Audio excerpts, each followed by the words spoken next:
To Kill a Mockingbird, Chapter 9. I was ready to punch Cecil Jacobs in the face. He had announced in the schoolyard the day before that Scout's Finch's daddy defended N's. I asked Atticus, "Do you defend N's, Atticus?" Atticus replied, "Of course I do. Don't say N, Scout. That's common." It's what everybody at school says.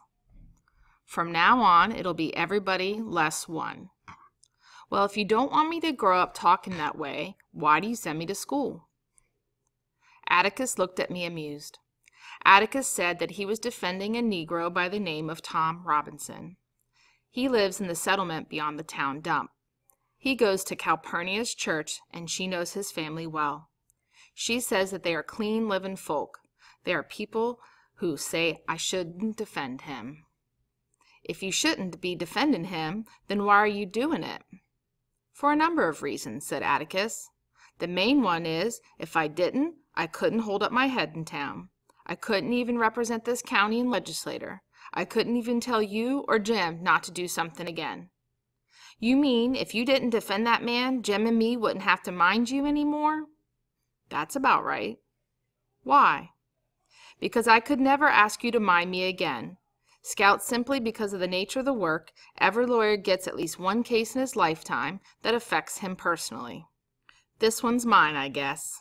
You might hear some ugly talk about it at school, but do one thing for me, if you will. You just hold your head high and keep those fists down. No matter what anybody says to you, don't let 'em get your goat. Try fighting with your head for a change. It's a good one, even if it does resist learning.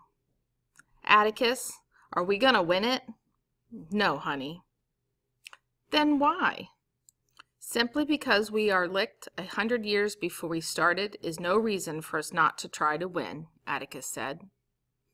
I tried to keep this in mind when I wanted to fight Cecil Jacobs in the schoolyard. I knew that if I did fight him, I would be letting Atticus down. Christmas was coming, and I felt mixed about it. On the good side, Uncle Jack Finch was coming, and he would spend a week with us. On the bad side, we would have to see Aunt Alexandra and Francis. We went to Finch's Landing every Christmas Day. I didn't like spending time with Francis. He was a year older than I, and I avoided him. Aunt Alexandra was Atticus' sister, and Francis was her grandson.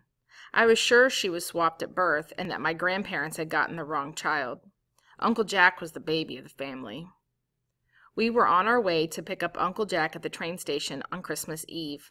He had 2 packages with him. I was curious about what they were.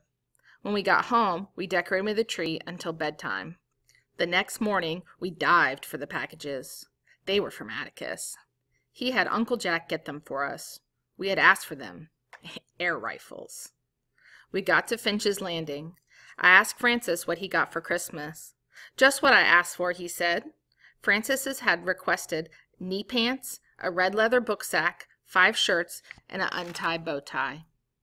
That's nice, I lied. Jim and me got air rifles, and Jim got a chemistry set. A toy one, I reckon. No, a real one. He's going to make me some invisible ink, and I'm going to write to Dill in it. Francis was such a boring child. He told Aunt Alexandra everything he knew, and Aunt Alexandra then told Atticus. She didn't like the way I dressed in overalls, and that I couldn't possibly hope to be a lady if I wore breeches. Aunt Alexandra's vision of me involved playing with small stoves, tea sets, and wearing the Ada-pearl necklace she gave me when I was born. Francis really got me angry. First he talked bad about Dill, and then about Atticus defending Tom Robinson. Grandma says it's bad enough he lets you run wild, but now he's turning out an inn lover. We'll never be able to walk the streets of Maycomb again.